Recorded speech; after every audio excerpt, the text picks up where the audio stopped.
최근 미국이 태평양 지역을 중심으로 대규모 훈련을 계속하고 있습니다. 6월 2일부터 3일간 일본 오키나와 동남쪽 공해상에서는 한미해군 항모 강습단 연합훈련이 있었죠.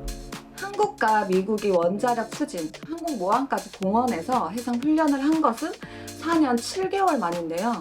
북한이 가까운 시일 내에 7차 핵실험을 할 것이다 알려져 있는데 강력한 대북 메시지를 보내기 위한 훈련으로 보입니다.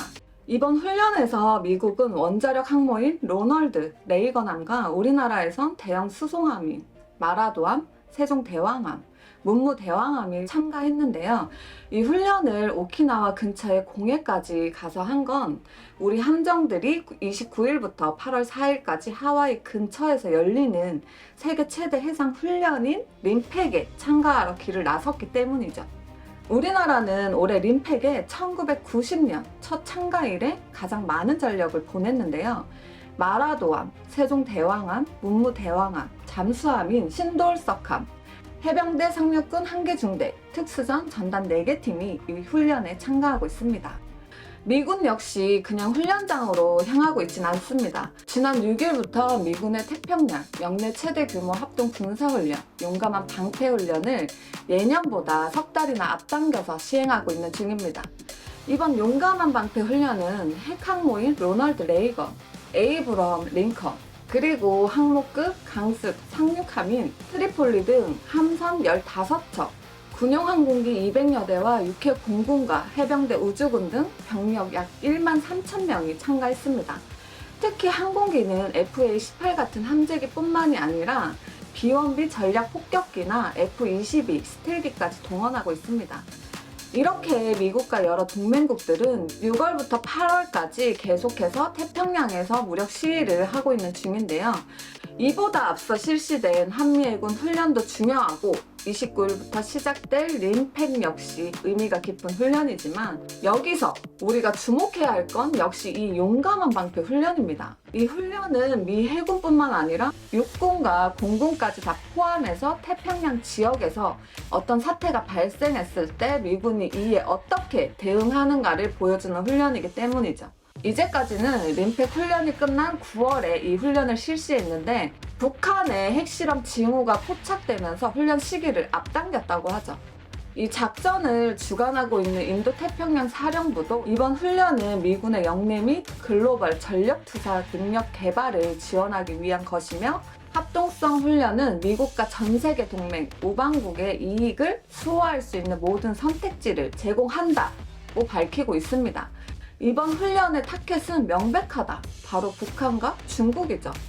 훈련 내용 중에는 하와이에 있는 제94 육군 방공미사일 방어 사령부가 한국의 사드, 일본의 패트리얼 포대를 통해 북한의 ICBM을 탐지하고 요격하는 훈련이 포함되어 있고 팔라우, 북마리아나 제도 괌 지역에서 해상 훈련을 함으로써 중국의 태평양 진출을 견제하겠다는 의도가 깔려 있습니다. 최근 중국의 태평양 진출은 대만 침공을 통해 시작될 것이다 라는 시나리오가 많이 나오고 있죠. 여기서 중국이 중요하게 여기고 있는 타임라인이 2시간입니다. 평택과 오키나와에 있는 미군이 대만에 최대한 빨리 도착하는 시간을 2시간으로 보고 2시간 이내에 대만군을 무력화하는 것을 목표로 하고 있습니다. 실제로 일본에 있는 미 해병대가 원정군의 전진기지를 확보하는 개념의 새로운 작전을 수행하는 훈련을 하고 있는데요. 용감한 방패 훈련은 그 초반 2시간 이후에 후속타를 미국이 어떻게 때릴 것인가를 다양하게 실험하는 훈련입니다. 중국에게는 2시간 안에 선수를 친다고 해서 너희들이 전쟁의 주도권을 지지는 못한다는 메시지를 던지는 거죠. 1991년 소련이 해체된 이후 냉전이 종식되고 30년 넘게 미국이 독주를 해왔는데 지금 현재의 상황은 누가 봐도 신냉전 시대의 시작이라고 볼 수 있죠. 미국을 중심으로 한 동맹국가 러시아, 북한, 중국이 협력하는 세력과의 대결 양상입니다. 우리나라는 이제까지 북한에 대해 전략적 인내라는 태도를 취해왔습니다. 북한이 무력 행동을 취할 만한 자극을 하지 않고 대화와 협력으로 군사적 안정을 지키겠다는 건데 더 이상 그럴 수가 없게 되었죠. 그런 전략적 태도가 옳으냐 그르냐를 떠나 이미 시대의 흐름이 군비 경쟁으로 바뀌었거든요. 미군은 이번 훈련을 통해 북한에게 핵으로 장난하면 우리가 응징할 수도 있어 라고 메시지를 보내고 싶어 하지만 미국 스스로도 잘 알고 있죠. 비대칭 전력인 핵무기를 가진 북한이 겨우 이 정도의 무력 시위로 말을 듣지 않는다는 건. 새롭게 다가올 신냉전 체제의 최대 화두는 한국과 일본의 핵무장이 될 겁니다. 이 두 나라는 단기간 내에 핵무장을 할 수 있는 능력을 갖고 있음에도 불구하고 국제적 이해관계 때문에 못하고 있죠. 북한의 핵과 중국, 러시아의 팽창이 지금보다 더 커지면 예전 미국이 전범국가인 일본과 독일을 재무장시켜서 소련과 맞섰던 것처럼 한국과 일본의 핵무장 역시 새로운 관점으로 바라보게 될 날이 곧 올 수도 있습니다. 유조선처럼 커다란 배는 방향을 바꾸는데 몇 킬로미터의 거리가 필요하다고 하죠.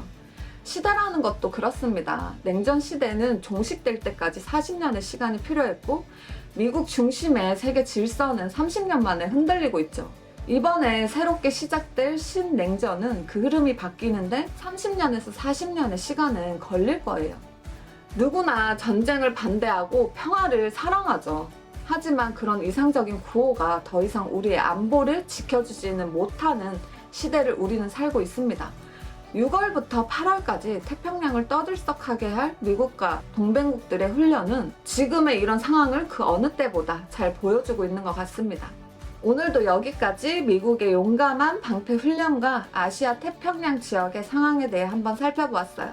구독과 좋아요, 알림 설정 잊지 마시고요. 우린 다음에 또 봐요. 안녕.